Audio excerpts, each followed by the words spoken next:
അതുകൊണ്ട് തന്നെ പഴയ കാലഘട്ടത്തിലെ ചരിത്ര പുസ്തകത്തിന്റെ താളുകളൊന്ന് മറിച്ചു നോക്കണം നിങ്ങൾ.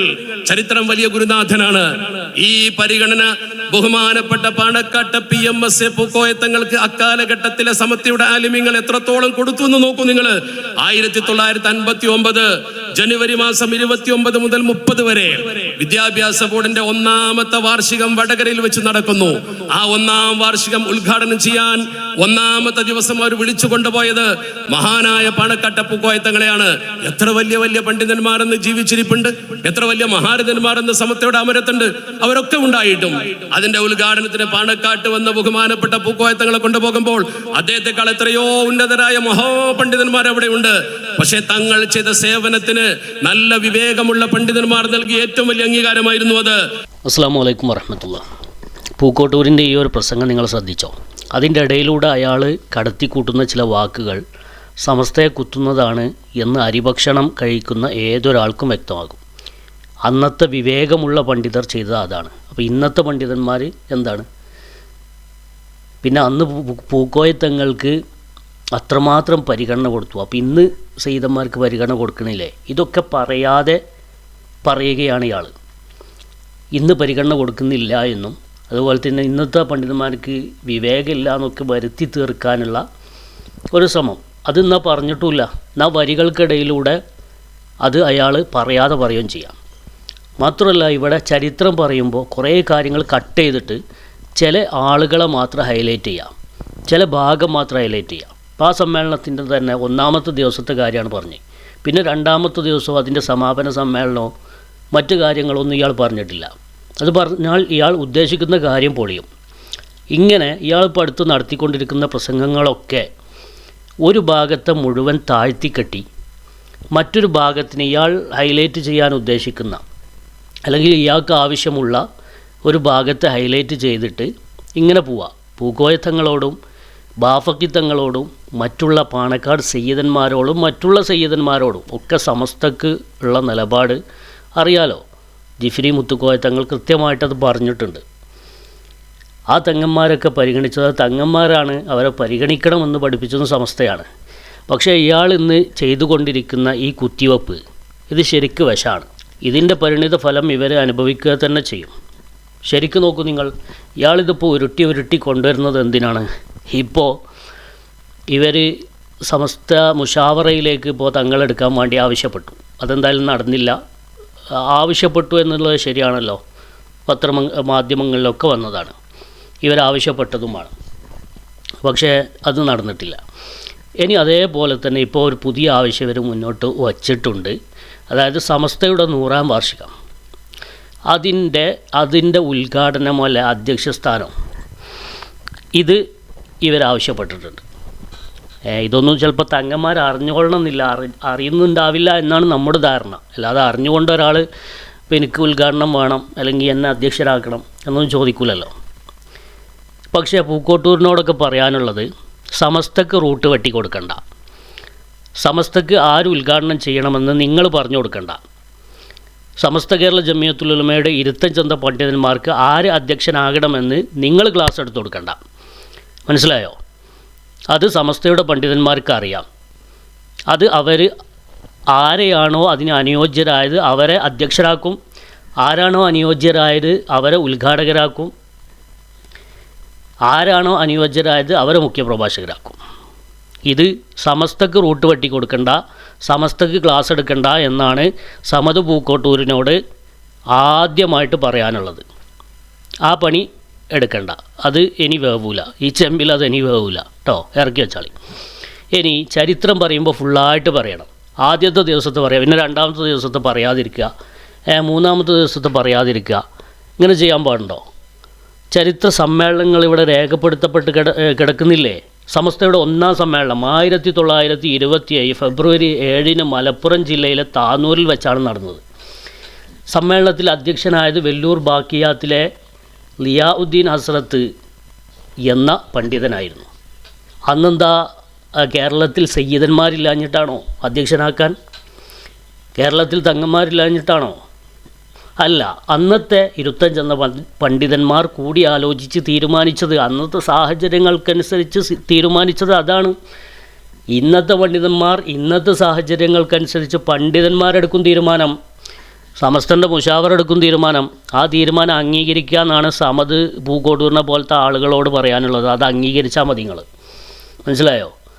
രണ്ടാം സമ്മേളനം, സമസ്തൻ്റെ രണ്ടാം സമ്മേളനം 1927 ഡിസംബർ 31 പാലക്കാട് ജില്ലയിലെ മോളൂരിൽ വെച്ചാണ് നടന്നത്. അന്ന് അധ്യക്ഷനായത് ആരാ? അന്നത്തെ സാഹചര്യത്തിൽ അധ്യക്ഷന്മാർക്കാണ് പ്രാധാന്യം. അന്ന് അധ്യക്ഷനായത് പാങ്ങിൽ അഹമ്മദ് കുട്ടി മുസ്ലിയാരായിരുന്നു. അന്ന് തങ്ങന്മാരില്ലേ, അന്ന് സയ്യിദന്മാരില്ലേ, ഉണ്ടല്ലോ. പക്ഷേ ആ സമ്മേളനത്തിലെ ഏറ്റവും ഹൈലൈറ്റ്, ഏറ്റവും പ്രധാനപ്പെട്ട ഘടകം അന്ന് അധ്യക്ഷനാണ്. അധ്യക്ഷൻ ആരായി എന്നതാണ് പിന്നീട് രേഖപ്പെടുത്തപ്പെട്ടിട്ടുള്ളതും. അന്ന് പാങ്ങിൽ അഹമ്മദ് കുട്ടി മുസ്ലിയാരാണെന്ന് അധ്യക്ഷനായത്. അന്നത്തെ പണ്ഡിതന്മാരെടുത്ത തീരുമാനം നമ്മളതിനെ അംഗീകരിക്കുകയാണ് വേണ്ടത്. മനസ്സിലായോ? പിന്നെ ഈ SMF കൊണ്ടാണല്ലോ ഇപ്പോൾ നടക്കുന്നത്. തരികിട നടത്തിയിട്ട് അതിൽ തിരുമറിയൊക്കെ നടത്തിയിട്ട് ആ SMF രൂപീകരിച്ചത് തിരൂർ താലൂക്ക് സമ്മേളനത്തിലാണ്. അന്നത്തെ ആ സമ്മേളനം ഉദ്ഘാടനം ചെയ്ത ആരറിയോ? ഷംസുൽ ഉലമ EK അബൂബക്കർ മുസ്ലിയാർ ഷെയ്ഖുനെയാണ് അന്ന് ഉദ്ഘാടനം ചെയ്തത്. ആ സമ്മേളനത്തിലാണ് SMF രൂപീകരിക്കുന്ന പോലെ. ഏത് SMF? താലൂക്ക് തലത്തിലുള്ള SMF, അതായത് തിരൂർ താലൂക്കിലെ SMF. പിന്നീടാണത് മലപ്പുറം ജില്ലയിലേക്കും മറ്റൊക്കെ വ്യാപിപ്പിച്ചത്. അതിൻ്റെ ചരിത്രം വേറെ. എന്തായാലും ആ SMF രൂപീകരിക്കുന്ന സമ്മേളനത്തിൽ പോലും അത് ഉദ്ഘാടനം ചെയ്തത് ഷംസുൽ ഉലമയാണ്. ആർക്കങ്ങൾ ഉണ്ടാക്കണേ? 1929 ജനുവരി 7 പാലക്കാട് ജില്ലയിലെ ചെമ്മൻകുഴിയിൽ നടന്ന മൂന്നാം സമ്മേളനം, സമസ്തൻ്റെ മൂന്നാം സമ്മേളനം. അധ്യക്ഷനായത് മൗലാന വാളക്കുളം അബ്ദുൽ ബാരി ഉസ്താദാണ്.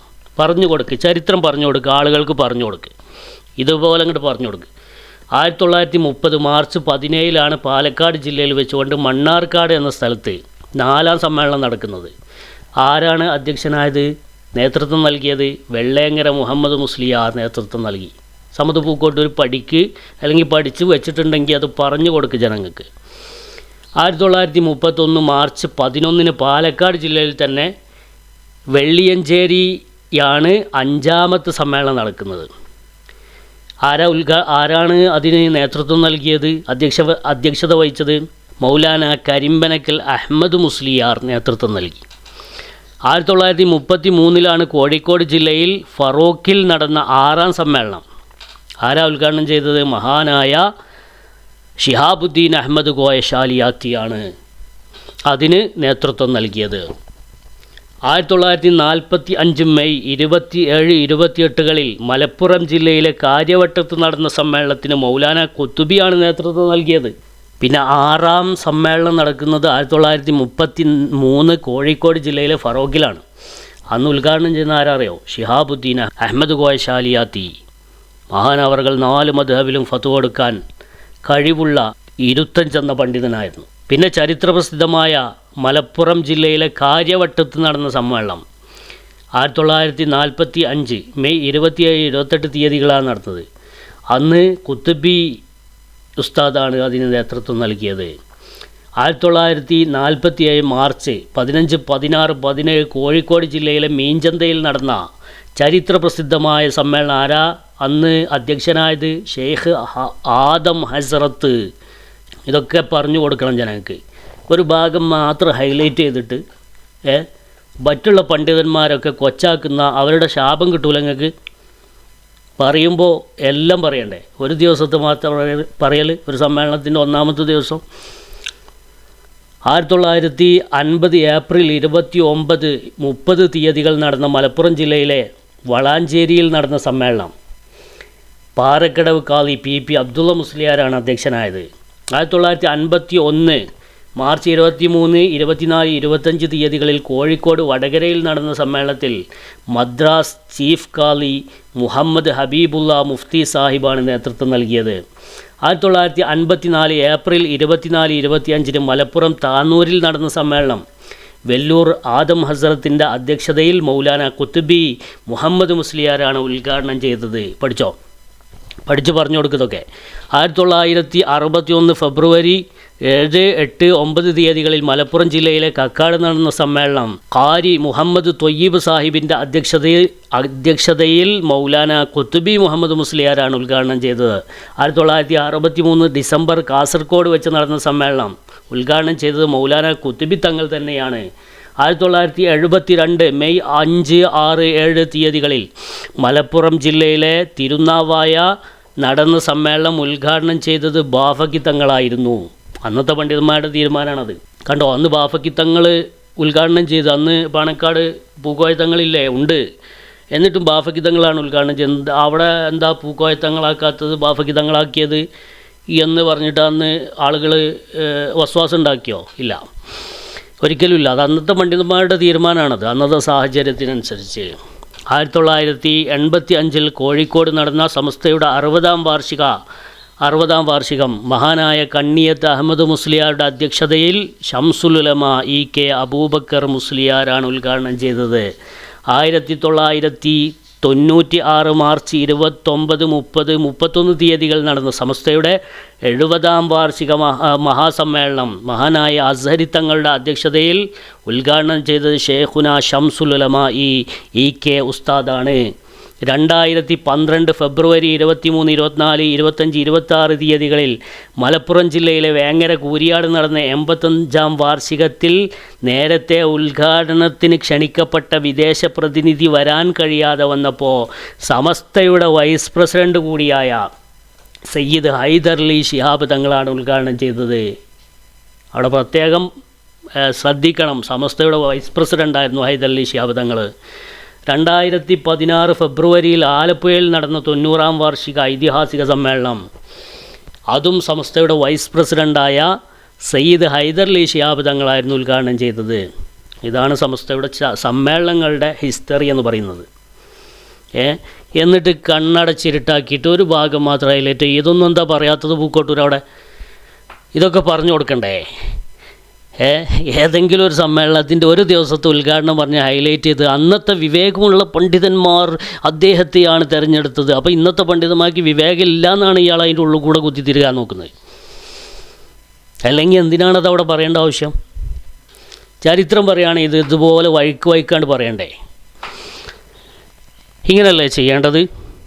ഈ അടുത്തായിട്ട് ഇയാൾ ചെയ്യുന്ന ഓരോ പ്രസംഗങ്ങളും എടുത്ത് നോക്കിയാൽ ഒരു ഭാഗം ഹൈലൈറ്റ് ചെയ്തിട്ട് മറ്റുള്ള പണ്ഡിതന്മാരെ മുഴുവൻ കൊച്ചാക്കുന്ന രീതിയിൽ.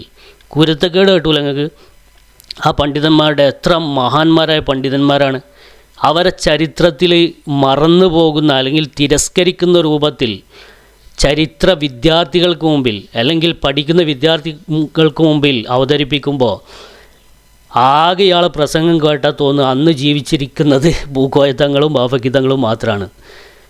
ഈ പൂക്കോയത്തങ്ങളും ബാഫക്കിത്തങ്ങളും സമസ്തയോട് ചേർന്ന് നിന്നാണ്. അത് ഇയാൾക്കൊരു ബോധമില്ല.